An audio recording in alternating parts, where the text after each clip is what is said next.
T'es une personne à succès qui veut s'élever encore plus haut dans toutes les sphères de sa vie. Tu veux trouver l'équilibre en dépassant tes objectifs financiers, de carrière et personnels. Chaque épisode va te donner des trucs concrets basés sur la science pour aller chercher la vie que tu désires.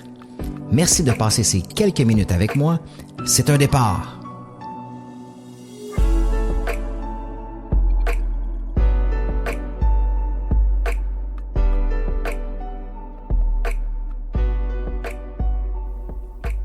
Hey, salut tout le monde, j'espère que vous allez bien. J'espère que vous êtes prêts pour un autre épisode du podcast d'Ordinaire à Exceptionnel où est-ce qu'aujourd'hui, on va parler de comment se libérer de nos blessures d'enfance. Parce que c'est quelque chose que beaucoup de gens sous-évaluent. La plupart des gens, en fait, ne connaissent pas vraiment les impacts de nos blessures d'enfance. Puis j'ai été le premier à réaliser ça quand les choses allaient moins bien pour moi il y a une dizaine d'années, alors que j'étais dans des relations dysfonctionnelles une après l'autre. Je m'étais séparé d'avec la mère des enfants. J'ai été congédié 5 fois en 5 ans. Mes parents sont décédés. Bref, il n'y a absolument rien qui fonctionnait. Puis j'avais créé absolument tout ce qui m'arrivait par rapport à mes réactions, par rapport à comment je ressentais les choses, par rapport à comment je vivais ces périodes difficiles-là. Et c'était complètement relié à mes blessures d'enfance. Donc, c'est tellement important de comprendre d'où on vient, de comprendre comment on a été bâti, comment on a été programmé dans l'enfance, parce que tu le veuilles ou non, c'est ce qui dicte ta vie d'aujourd'hui. Tu ne peux pas t'en sortir. Fait qu'aujourd'hui, on va passer au travers ça. On va vous expliquer, je vais vous expliquer comment on fait pour se libérer de nos blessures d'enfance pour pouvoir aller chercher la relation de tes rêves, aller chercher la business que tu veux, aller chercher tout ce que tu veux dans ta vie. Mais c'est primordial de comprendre d'où on vient. C'est comme bâtir une maison. Est-ce que quand tu bâtis une maison, est-ce que tu fais le toit avant de faire la fondation?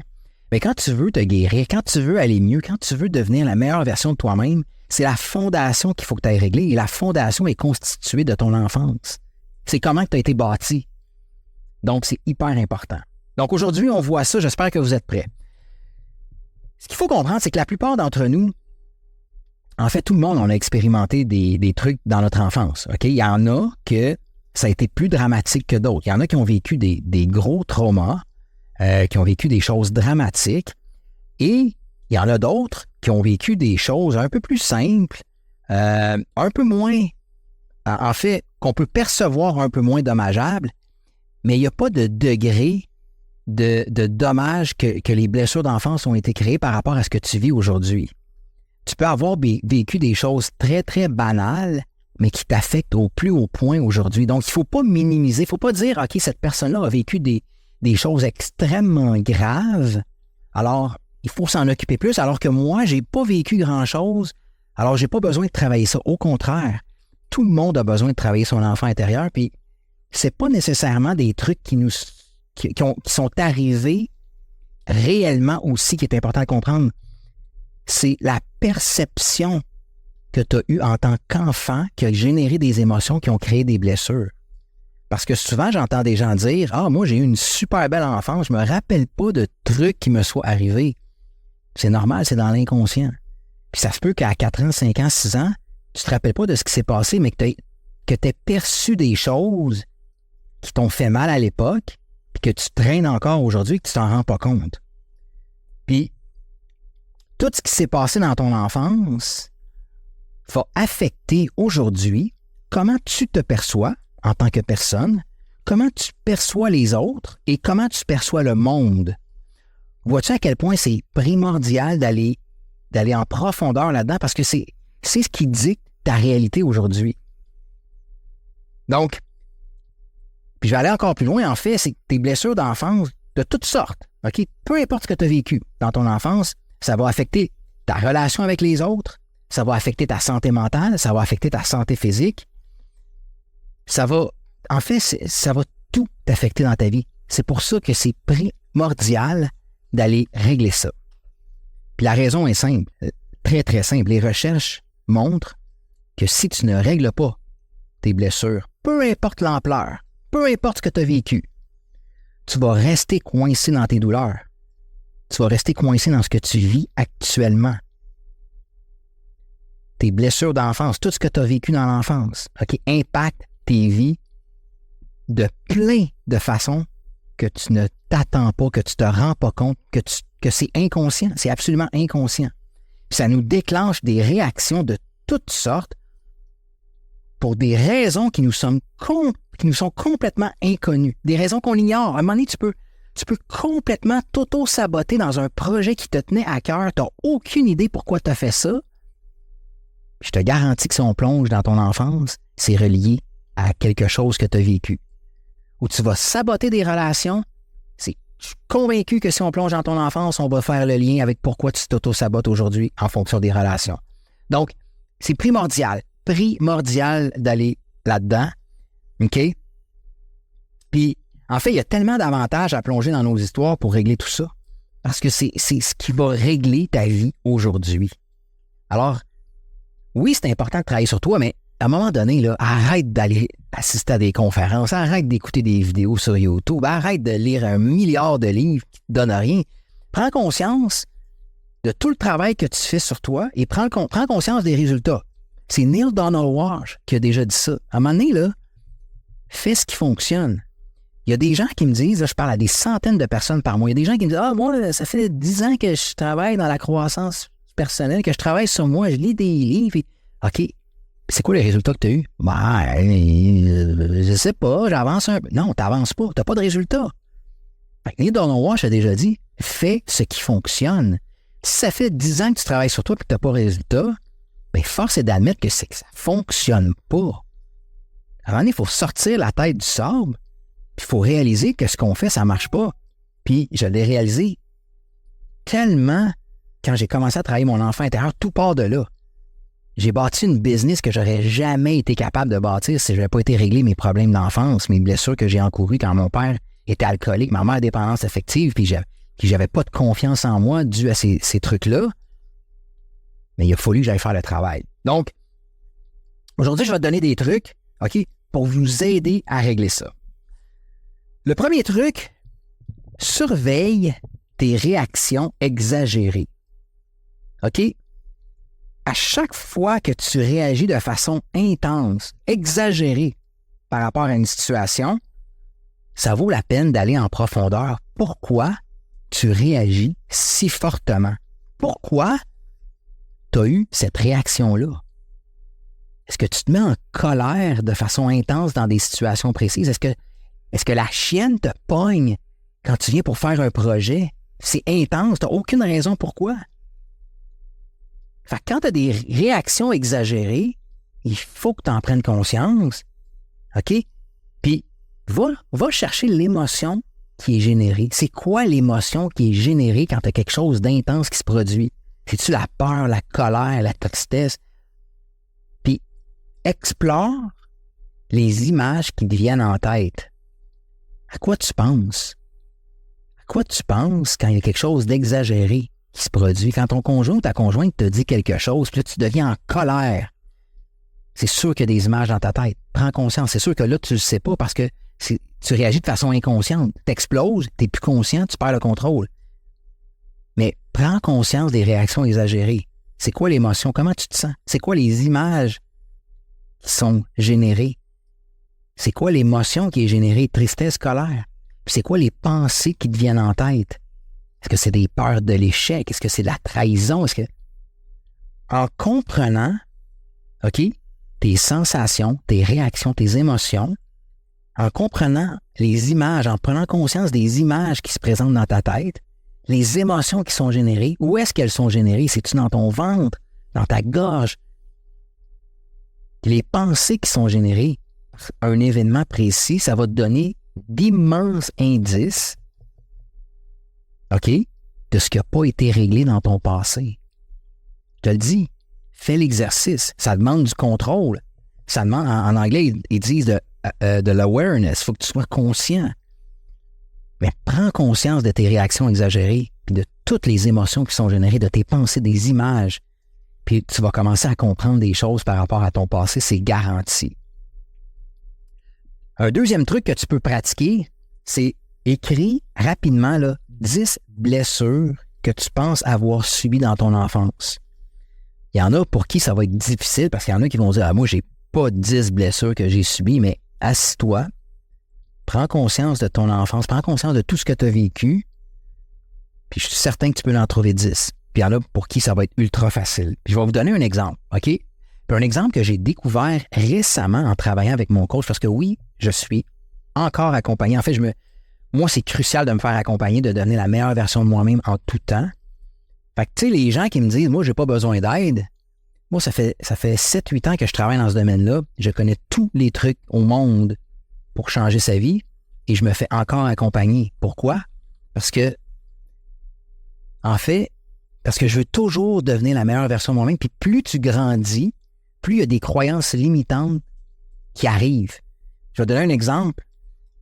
Si tu fais 30 000 par année et que tu veux faire 50 000 par année, puis tu as des croyances limitantes pour atteindre 50 000, tu dois travailler sur toi pour atteindre le 50 000.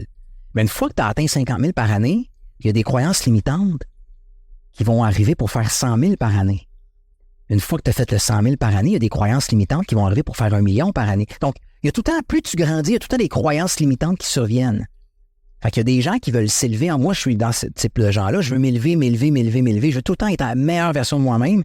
Je veux tout le temps travailler sur moi de plus en plus. Mon cerveau, il est reprogrammé. Je sais ce que j'ai à faire, mais je veux tout le temps aller une coche en haut. Fait que si tu es de ce type-là, c'est important de te faire accompagner.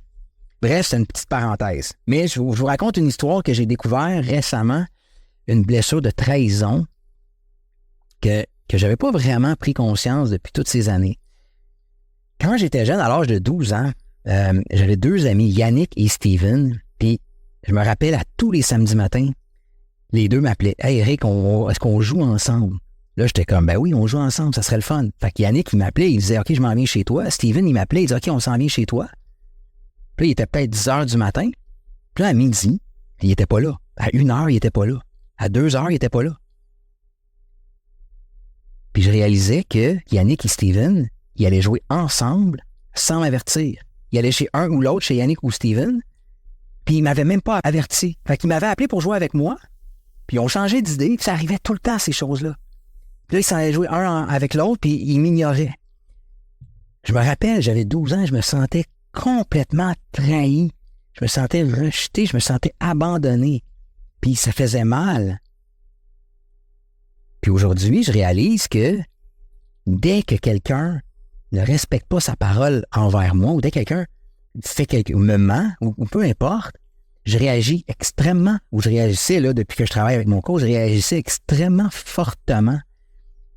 Dès que je me sens trahi, j'avais des réactions disproportionnées dans ma vie actuelle, puis quand mon coach a découvert ça, il a dit « OK, il y a quelque chose qui s'est passé dans ton enfance. » Puis effectivement, cet hiver-là, Yannick et Steven étaient des coéquipiers dans mon équipe de hockey. Cet hiver-là, où est-ce qu'ils m'ont, entre guillemets, niaisé tout l'hiver en me disant « On va jouer avec toi », puis on ne jouait pas. J'ai été trahi. Puis aujourd'hui, mes réactions étaient en lien avec cette blessure-là. Fait que voyez-vous qu'un événement qui s'est passé dans ma tête à moi il y a 35 ans m'affectait encore aujourd'hui. Fait que c'est sûr que toi, tu as des tonnes d'événements qui se sont produits dans ta vie quand tu étais jeune, que tu n'as jamais pris conscience et qui te font réagir aujourd'hui. Si ton professeur à l'âge de 7 ans te dit « Écoute, t'es vraiment nul, tu réussiras jamais », ton professeur peut te l'avoir dit une seule fois et ça t'a marqué au fer rouge, ça t'a marqué profondément à l'intérieur de toi et ça se peut qu'aujourd'hui, ça fait 15 ans que tu essaies de partir ta business et que tu n'es pas capable parce que tu te sens nul. Puis c'est relié à ce qui s'est passé une seule fois en l'espace de 10 secondes dans ton enfance. Vois-tu l'importance? Vois-tu ce qui peut se passer avec le cerveau? Fait écris rapidement 10 blessures que tu as pu vivre, OK? Puis ça peut être inconfortable, mais ça aide tellement à comprendre nos réactions aujourd'hui. Le 3e truc que je vais te donner, c'est 4 étapes à suivre quand tu te remémores tes trucs qui peuvent te secouer. Puis quand tu te remémores des trucs, la douleur peut survenir. Fait utilise ces 4 petites étapes-là, ça va t'aider énormément. 1. Reconnais la blessure. Pose-toi, prends conscience de ce que tu ressens. 2, accepte-le. Accepte ce que tu vis, puis accepte ce qui est arrivé. C'était pas ta faute. La 3e truc à faire, c'est analyse le lien du passé avec tes réactions présentes. C'est super important. Fais le lien entre les deux. Puis 4e, dissocie-toi de ce qui est arrivé, parce que ça ne te définit pas comme personne. Moi, que Yannick et Steven m'aient trahi à plusieurs reprises, ne fait pas de moi une personne qui n'a pas de valeur, ne fait pas de moi une personne qui est digne d'être trahie ou digne de manquer de respect. On doit me respecter, j'ai de la valeur. Alors, je dois me dissocier de cette histoire-là. Fait que quand tu te remémores tes trucs, ça peut te secouer. Reconnais la blessure. Prends conscience de ce que tu ressens. Accepte-le. Combats-le pas, accepte-le. Analyse le lien du passé. Donc moi, quand je me sentais trahi, ben le lien, c'est que j'ai vécu de la trahison avec ces 2 amis-là. Puis j'ai vécu d'autres choses aussi, de l'abandon. Mes parents m'ont mis pensionnaire à l'âge de 8 ans dans un collège privé avec des religieuses. Je me suis senti abandonné, rejeté à l'époque. Mais c'est pas parce que mes parents m'ont mis dans un pensionnat comme pensionnaire, c'est pas parce que Steven et Yannick m'ignoraient qu'aujourd'hui, je suis une personne qui n'a pas de valeur. Je mérite absolument tout ce que je désire. Donc, j'ai dû me dissocier de ces événements-là. Est-ce que ça fait du sens pour vous? C'est tellement important. Donc, maintenant, un autre truc que je peux vous donner, puis on en a parlé un petit peu, c'est de ressentir la douleur de ce qui est arrivé. Parce que quand on ramène toutes ces histoires-là, la douleur peut ressurgir, mais on n'est pas obligé de comprendre pourquoi. Et c'est juste ça. Ressens la douleur et c'est ça qui est ça. Essaie pas de rationaliser tes sentiments, réalise qu'ils sont là. Accepte ce que tu ressens sans jugement. C'est important parce que souvent les gens vont combattre, puis j'ai été un de ceux-là, vont combattre la douleur. Ils vont dire non, je suis tough, moi j'ai pas à ressentir ça, je suis pas. Non, arrête de combattre, tu as vécu des choses dans ton enfance. Ressens-le. Essaie pas de comprendre pourquoi c'est arrivé, parce que ça fait extrêmement longtemps, c'est arrivé avec des gens qui étaient inconscients et des gens qui sont probablement décédés aujourd'hui, qui sont des personnes âgées ou peu importe. C'est terminé. Essaie pas de comprendre, accepte-le. Vis l'émotion, parce qu'une émotion, c'est comme une vague. Ça monte et ça descend. Puis à un moment donné, quand tu ressens l'émotion, quand tu la vis pleinement, elle va se calmer. C'est la technique du surfer que j'ai déjà enseignée. Quand tu veux calmer une émotion, ferme tes yeux, OK? Laisse l'émotion monter. Vis-la au maximum, même si c'est douloureux, et en l'espace de quelques minutes, elle va redescendre et tu vas recommencer à bien te sentir. Le problème, c'est quand on a une émotion douloureuse, là, on essaie de la geler.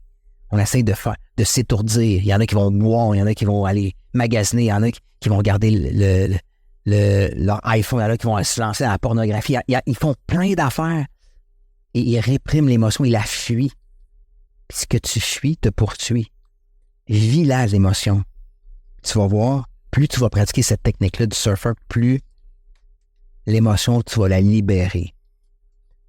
Un autre truc, okay, c'est la journalisation. Écris ce que tu vis, écris ce que tu as vécu. Ça aide énormément à relâcher et libérer les émotions. Puis écris les événements avec compassion, avec patience, sans jugement. Ça va t'aider énormément de créer un journal par rapport à ça. Puis c'est pas nécessairement de tout le temps écrire ce qui s'est passé. Écris ce que tu veux dans le futur. Écris comment est-ce que tu ne te laisseras plus affecter par ces blessures-là. Prends soin de l'enfant intérieur. Écris-toi, puis j'ai fait l'exercice récemment, écris-toi une lettre de pardon à l'enfant que tu étais à 8 ans et excuse-toi à cet enfant-là de l'avoir laissé tomber. Excuse-toi de ne pas avoir été présent pour lui ou elle. Et promets-lui que plus jamais tu vas le laisser tomber ou la laisser tomber. Ça fait tellement de bien. Puis une fois que l'enfant intérieur est sécurisé, tu n'as aucune idée à quel point c'est toi en tant qu'adulte qui deviens solide.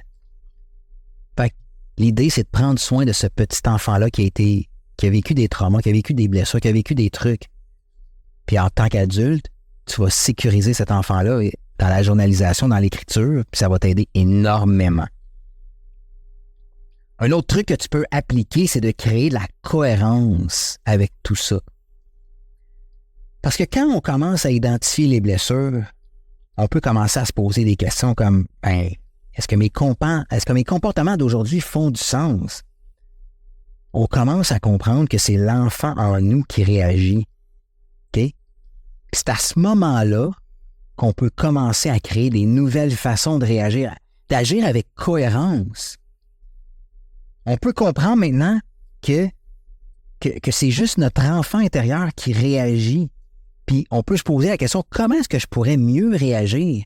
Tu sais, quand quelqu'un, mettons, moi je te dis un exemple avec l'exemple que je t'ai donné tantôt, si quelqu'un ne me rappelle pas quand ils m'ont dit qu'ils m'ont rappelé, bien, automatiquement, je ressentais de la trahison. Mais est-ce que je peux réagir avec plus de maturité, plus de cohérence et me dire, bien, aujourd'hui, la personne est peut-être occupée. Et ce que j'ai vu avec Yannick et ce que j'ai vécu avec Yannick et Steven n'a aucun rapport. Mais quand tu prends conscience, quand tu crées de la cohérence dans ta vie, tu es capable de faire le lien entre ce qui t'est arrivé quand tu étais plus jeune et l'événement d'aujourd'hui, puis tu es capable que ça fasse du sens. Ta réaction, tu peux la contrôler et générer une nouvelle réaction plus mature. Fait, est-ce que tes réactions d'aujourd'hui sont appropriées en tant qu'adulte? Est-ce que tes réactions d'aujourd'hui font du sens pour un adulte mature et en contrôle de soi-même? Quand on comprend nos histoires, quand on comprend d'où on vient, bien, vous allez voir que ça vous affecte beaucoup plus que vous pensiez, mais que vous avez le contrôle pour guérir votre enfant intérieur et de réagir différemment aujourd'hui. Fait qu'on peut arrêter, finalement, quand on comprend tout ça, de se blâmer. Parce qu'il y a tellement de gens qui se tapent sur la tête. « J'ai l'auto-sabote toutes mes relations, ou je suis pas capable de partir ma business, ou je suis en surpoids, puis j'ai pas le courage de m'entraîner. » Puis tout ce que tu vis aujourd'hui est relié à ce que tu as vécu dans le passé. Ton cerveau est programmé d'une façon. Fait arrête de te blâmer, ce n'est pas toi. Tu as le pouvoir de reprendre ta vie en main. Parce qu'on ne peut pas changer le passé. Tu ne pourras jamais changer ce qui t'est arrivé. Moi, je ne pourrai jamais revenir en arrière et faire que Steven et Yannick m'appellent ou qu'ils viennent chez moi. OK, c'est fini, ça. Puis est-ce que c'est cohérent que de me laisser affecter aujourd'hui parce que c'est passé en 1989? Ça fait aucun sens. Fait que tu n'es pas responsable de ce qui t'est arrivé dans le passé, mais tu es définitivement responsable de reprendre le contrôle de ta vie aujourd'hui. Puis on peut guérir nos blessures d'enfance. On peut se créer une vie complètement nouvelle. On peut devenir l'auteur de cette nouvelle vie, mais tu dois prendre les actions concrètes. Tu dois reprogrammer ton cerveau. Tu dois te dissocier de ce qui t'est arrivé quand tu étais plus jeune. Donc, j'espère que ça fait du sens. Il y a un paquet d'outils pour aller guérir les blessures d'enfance et tout ça. Il y a un paquet de professionnels qui peuvent faire ça. Nous, on peut t'aider à créer une vie pour ton futur. On peut t'aider à avoir des outils pour aller créer ta vie de rêve. Si tu veux vraiment passer à un autre niveau dans ta vie, prends un appel avec nous. C'est le temps ou jamais de te prendre en main puis d'arrêter de victimiser ton passé et de dire « je me prends en main aujourd'hui et j'accepte ce qui s'est passé dans ma vie, mais maintenant, je prends le contrôle. » Fait que prends un appel avec nous, on va pouvoir t'aider à te créer une vie de rêve, littéralement, pour ton futur. Fait que j'espère que tu as apprécié, j'espère que ça t'a allumé des cloches aujourd'hui pour comprendre un petit peu pourquoi tu as pu réagir de certaines façons dans ton passé ou aujourd'hui dans tes problématiques. Puis, il y a des solutions. Il y a des solutions, mais tu dois te prendre en main. Fait que prends un appel avec nous si tu veux qu'on t'aide, si tu veux qu'on te dirige vers les bonnes solutions. Sinon, écoutez, ça m'a fait un grand plaisir de partager ça avec vous, comme à chaque semaine. Je vous remercie, gratitude fois 1000 que vous ayez passé ces quelques minutes avec moi. Puis on se reparle dans un autre épisode du podcast d'Ordinaire à Exceptionnel. Ciao tout le monde, à bientôt.